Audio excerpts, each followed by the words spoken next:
I want to welcome you and thank you for joining us again here at Startup Grind Houston today. I am so excited about the topic that we're going to be talking about and the guests that we brought on. And before I introduce you to them, I want to share a little bit about who Startup Grind is. If this is your first time, and those of you who've been with us for the 10 years that we've been a chapter, it's just a great way to anchor the message. So, the three values that Startup Grind operates from and is really foundational is we choose to give first, we choose to make friends, and we choose to help others. And I find that I've started using that even in my business because it's a great way for us to actually model what we talk about when it comes to building community. So it would be kind of interesting if you want to share with me how you've done that this past month or how you see yourself doing it next month. Now, our mission globally is that our purpose is to educate and build community so that you're able to build, grow, and scale your business. Now, that looks differently from chapter to chapter. And one of the things that's really different about Houston is we're a very international city. We have 145 languages spoken in Houston. We are the most diverse city in the United States. And because we are, this chapter does it differently. We don't have in-person meetings anymore. We did that in the beginning when the community was new. Now there's plenty of in-person meetings for you to attend. Instead, we've chosen to start handing the mic to founders and funders that don't get handed the mic very often because we recognize that when you start integrating diversity in your conversations, you build real community, and that's where impact happens. And so I want to thank Kian for joining us today because we're going to be talking about some things that you've probably not even considered before. And the intersection that kind of brought this conversation about is both Kian and I are multiracial. And we have ancestries from different areas that sometimes they bounce, sometimes they dance, and sometimes people do things with our culture that's not beneficial to themselves, to us, or to what we need in order for people to be able to live harmoniously on the planet. So that's why I've invited Kian to join us today. Kian, you want to share with everybody just a little bit about who you are and what your business is so they can kind of get a sense before we jump into the questions? Sure thing. Yeah, my name's Kian, and by day I'm a business intelligence analyst in the healthcare industry. And I also run a business which is a business coaching program for healing arts entrepreneurs who want to make a social impact. So, what is it that makes this topic today important to you? So we talked about this before, and we decided we were going to talk about the cultural implications of picking brand names.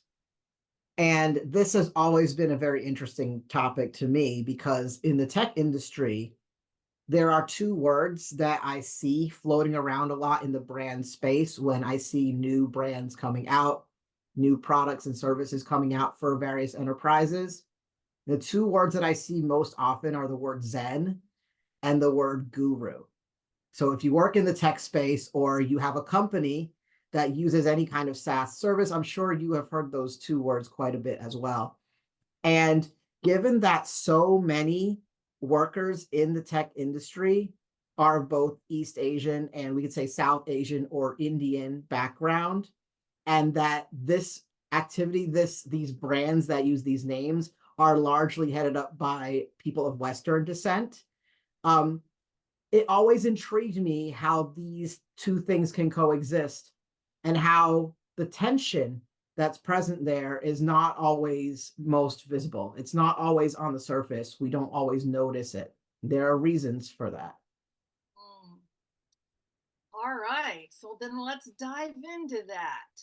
Let's how do you approach brand naming for your startup, considering cultural narratives that it can carry when that's not your area of expertise? It's not one of the pillars of your own knowledge foundation.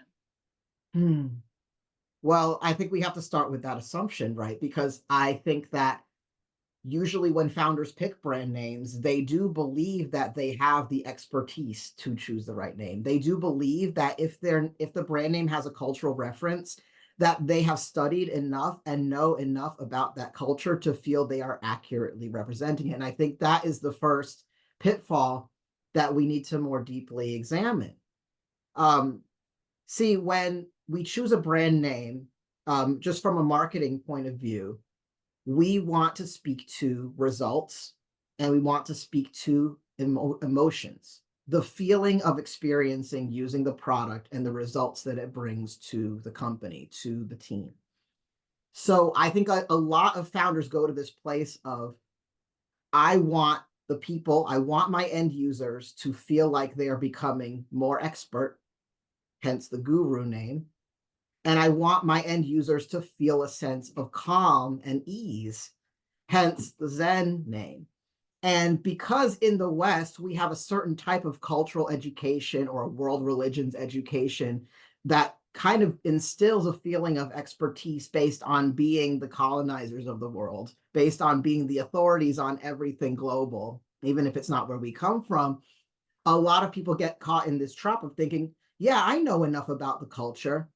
Plus, everyone else does it, and no one from those cultures has ever given me a problem about it.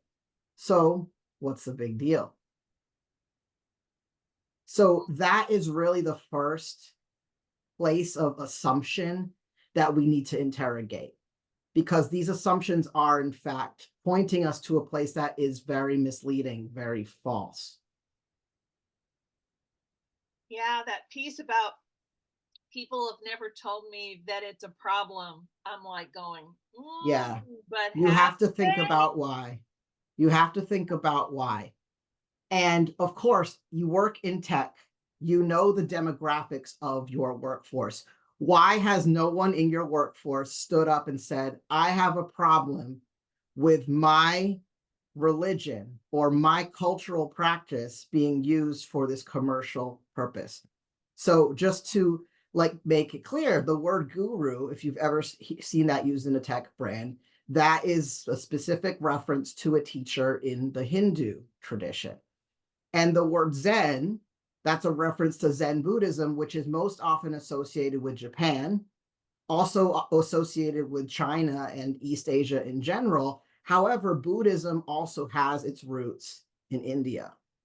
And the reality of the workforce is most employees in the tech workforce who are from India are on H-1B visas. So their immigration status in order to keep their job is fragile, right? So in a nuts and bolts concrete sense, they are already in a vulnerable position. That vulnerable position is being compounded by the fact that there is a cultural expectation, and you can go back in history and understand colonization and the impact that it has had on these power dynamics, where they are not going to always feel safe to speak up when there's a problem. Working with a lot of Indian folks in my industry, which, I'm really just honored to have the colleagues I have and to be able to dialogue with them the way I have. And I've noticed this with both Indian and East Asian colleagues who are either new immigrants or on work visas. They don't want to speak up because there's too much at risk. There's too much at risk when it comes down to it. They're not going to make waves. And plus, this is not something that's specific to their organization. It's been done for decades. This is a practice that has been ongoing. It's become an industry norm. So you don't say anything. The only reason why I say something when I see it is because I have the privilege of being a US citizen. My residency here, my eligibility to work here is not going to be threatened by me questioning things and maybe pushing back a little and maybe making people uncomfortable. But there always is a pushback, and the pushback always comes in the form of, but I've talked to people and nobody ever gave me a problem about this. Nobody ever gave me a problem. So we have to really look at this. We have to say, what are we doing? Right? What are we doing to ensure that we're doing more good than harm, that we're avoiding the harm and also the shame that may come up and the disempowerment that may come up when you are exploiting sacred cultural traditions for commercial use? What happens within your team? And do you want those dynamics to happen within your team? And when you think, who am I going to run this by?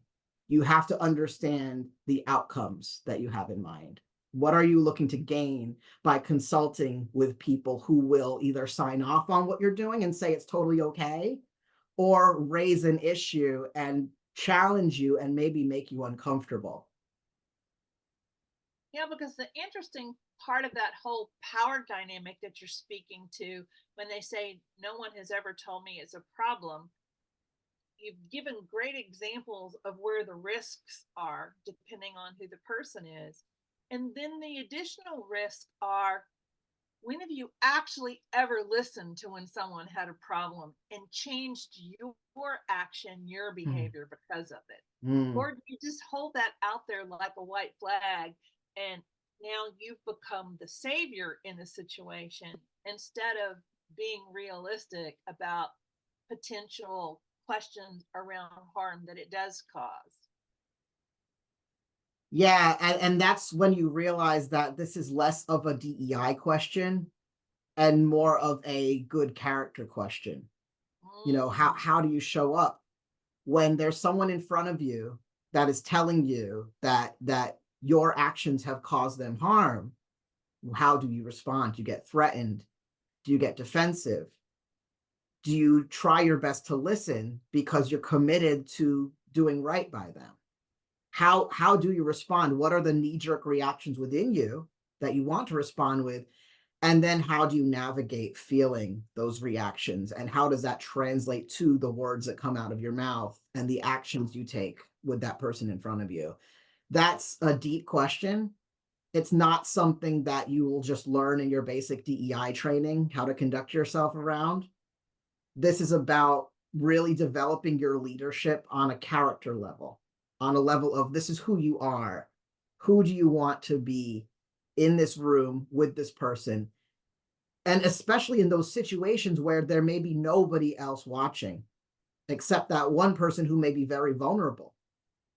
And you don't know what the impact could be on them. And you don't know what the impact could be on you.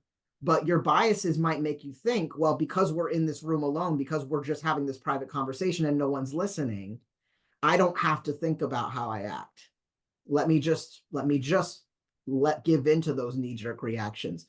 So this really challenges us in our character and how we show up in the moment when we are activated, when we have those feelings that ooh, that make us this makes us feel really uncomfortable and really uneasy. How do we respond?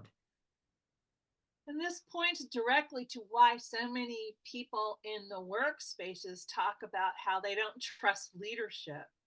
This is a perfect example of why people don't trust leadership, because leadership's not giving them a reason to. It's always their behavior and their actions around these things have always come at them. What's the word I'm looking for? It's like, what do I have to do in order to get what I want here? Oh my God. Hmm. It's like, Hmm. that's not leadership. That's manipulation. Well, it doesn't help that there are usually multiple layers in the chain of command between the person that is being affected and the person who actually is making the decision or has already made the decision, because brand names happen at the leadership level. Those decisions, they happen in the C-suite, those final approvals. That's where it happens. Choosing a vendor to provide a service across the whole enterprise, That again happens at the C-suite or VP level. The people who are affected, who feel it the most, are most likely going to be maybe individual contributors. And so, what do you do when you're an individual contributor in the organization and you have a problem? Well, you could talk to your direct supervisor and then hope that your direct supervisor will pass it on to somebody that can impact this discussion. But the fear is that, what if my direct supervisor says, you shouldn't be concerned about that because I'm not concerned about that? They might be in the same marginalized position as you are. And that's the nature of a lot of these teams. A lot of these tech teams are in silos. I worked at a big enterprise where there was an analytics team that comprised entirely of Indian workers on H-1Bs. And then there was another analytics team, a separate team doing similar work, but a little different. And that team comprised of 100% East Asian workers on H-1Bs. And the manager of both those teams was, I don't believe he himself was on an H-1B, but he was of Indian descent and he was not from the US natively. So if one of those individual contributors were to come to him with an issue, he would be the buffer and he would have to navigate his own fears, his own insecurities as a marginalized person himself and think, well, do we talk about that here? I don't know if I feel comfortable talking about that here. So I'm probably not going to do anything because I don't want to risk my own well being. Well, at that point, where does that colleague go? Where does that individual contributor go when they're feeling the impact of something that happened all the way up at the leadership level? Do they try to fight to get in front of leadership in spite of what their manager told them? That likelihood has just dropped because that person is so vulnerable already. They may never, the words may never leave their lips because they've already played out in their mind. What could happen if I said something? And again, that's what continues to lead to these situations of, well, I have all these people here that could have said something, but nobody did. So I must be doing the right thing. Nothing's wrong. And that's a thought pattern that comes unconsciously, really unconscious, because we are busy. We are busy all day long. We are making decisions every few minutes. We have a decision to make. I mean, arguably, every few seconds, we have a decision to make that has to do with our business. And we would like to assume that everyone around us knows what's going on in our heads and can anticipate our needs and can anticipate our actions before we take them. But the truth is, by the time the harm reaches the people, the decisions have already been made and they can't be undone. So, what do you do with that? Well, and there was an interesting keyword in what you were talking about between like the team members and their manager, and it was the word buffer. Mm-hmm. And so when I heard that, I immediately thought, how many times does leadership literally say, you're the buffer between them and me? And is that beneficial? Mm. I would argue that that sometimes speaks to a very unhealthy power dynamic when you're over relying on the middle manager to be that buffer and you're deliberately distancing yourself from the work that's being done in the team by saying, oh, that person will just be my buffer. And at that point, you have to ask, is that something that you mutually agreed upon? Is that the dynamic that you explicitly agreed upon? Or is it just an assumption based on the culture of how things have always been done? Yes. Oh, one of the things that I love about these conversations is the questions that we're bringing up. You're right. A lot of them are assumptive based from what people have already done. And so many times people don't ask themselves that next layer, that next set of questions that could bring about a different awareness, that could bring about different behaviors. So can you share an example from your experience where the cultural narratives embedded in a brand name had a significant impact on your global audience? I know Sure. you've kind of given, the Zen and the Guru, but Yeah. is there a specific one? Yeah. Well, I first, you know, I got really invested in the online business world around 2015, 2016. I was taking things from more of a, face-to-face service provider interaction to online, providing education, providing courses, providing, scalable digital products to people. And I was in the personal development space at this time.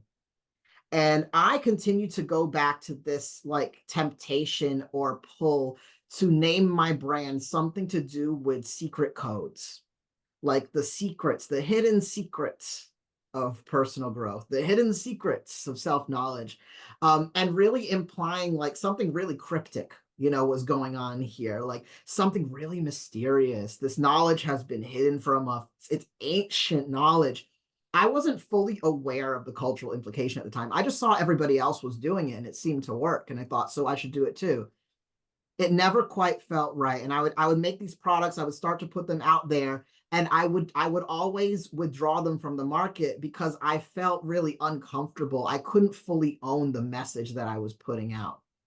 And what I learned over the years as I spoke to more people, as I got more educated, was that that strategy was actually not going to be the most effective strategy for me because I could not have full ownership of the expertise I was sharing.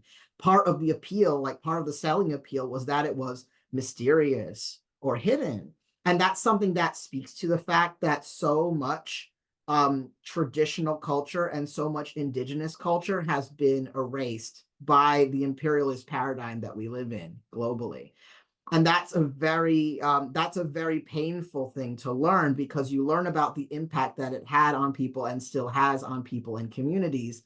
And when you realize that, like the selling power that comes with saying something is hidden or ancient or mysterious or cryptic or spiritual, it starts to take this undertone of like, I'm actually capitalizing off harm being done to people throughout history and today. I'm continuing and perpetuating that paradigm. And that's not okay. It's going to harm people personally, and it's going to harm cultures and cultural legacy for generations if I do this. So any financial gain, any like selling appeal that I could gain from that is just, it's not worth it. And I can actually do much better and have much better outcomes overall if I choose language that reflects a realistic and grounded and here in the now moment with me as a real human being and my end user as a real human being and how it will concretely affect their life. So I moved out of using this kind of secret code terminology into more, what is the strategy? Let's give it a name that can be easily understood. And then let's explain the nuts and bolts steps of how it will work in somebody's life and why, in the words that they can understand. So instead of making it this mysterious and cryptic thing that they'll never get and try to sell it that way, I'm actually selling by helping them understand how it will concretely work for them, how it can take them to a place of action in their lives and what the real outcomes will be. And suddenly everything opened up because I was actually being more honest, more forthcoming, and more trustworthy. So the quality of my customers increased. I actually was able to build better trust with customers as a result of that. And I didn't have to worry that I was doing harm to anybody by trying to, use manipulative marketing and sales tactics that are also culturally exploitative. So it was a shift because for a while I wanted to hold on to that practice. I thought, I'm going to need this if I really want to sell. And it turned out, no, that's actually not true at all. I can sell perfectly well without it and probably even better. And that's interesting that you brought up the self factor because so many people use that as an excuse to continue behavior that's not beneficial or helpful. And so there's the inner dialogue that happens for people, and then there's the dialogue that happens inside of companies that are all led from a real assuming lens instead of using good questions to kind of peel back. Is that really true? Is it true, or is it something I've been sold? And it's fascinating to me.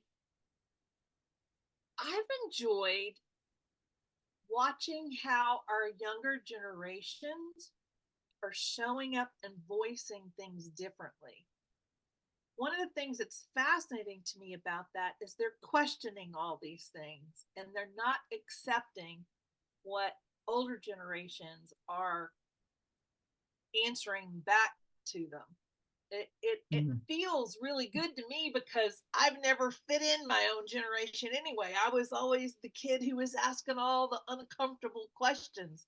And so now to kind of have that backup come in, and there's more of us, there's a higher volume of us who are asking these questions and not willing to accept the pat answer anymore. I'm seeing that we're finally going to start shifting some of these behaviors. Are you noticing the same thing? And what can founders be thinking about, especially because we're all still operating in, late stage capitalism, startups especially, not all of them. They're getting pretty savvy about finance now. They're learning that VC is not really the answer a lot of times. But depending on what you're trying to build and grow, they're still operating in the community where they have to think about who's going to support me, and are my thought patterns so different from theirs, I'm going to have a hard time finding support. mm. Yeah. I think going back to what you said about asking the good questions and really saying, are are you sure? Are you sure about that assumption that you won't find the support you need if you step out and ask something challenging? Are you sure, or is that just I mean, just talking about venture capital, will I get the investment that I'm looking for? Will I fit into the box of what these investors are looking for? How do I fit into that box? Well, first of all, how do you know what these people really want? Are you sure that they would reject you if you didn't fit into that box? Are you sure that that is the box that you have to fit into? Or is this just based on some anecdotal observations that have happened in the past? How is the changing culture actually impacting the box and the walls of that box? Because that box is changing before our eyes. I've actually seen it happen. There was a pretty prominent email service provider that started out with a name that just reflected the results that it would get people. Very concrete. I absolutely loved that name. They seemed to think it was, not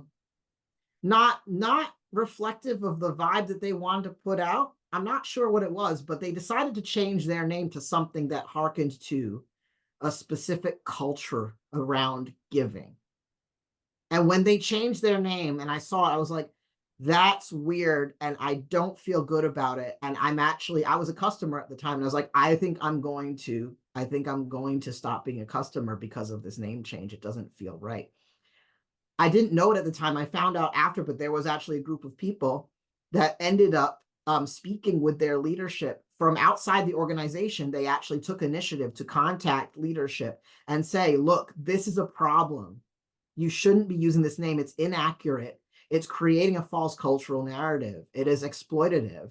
You need to stop. And after a lot of consideration, after a lot of back and forth, and including pushback from the leaders, they ended up changing the name back to the original name, and they ended up issuing an apology. And the situation was not perfect by any means. I'm not going to paint a picture of like the magical fairy tale, now everything's all better. It's definitely not. There are still problems and there are still fundamental issues with the attitudes of these leaders. But the fact is, they had put money into this rebrand and they were willing to change it back.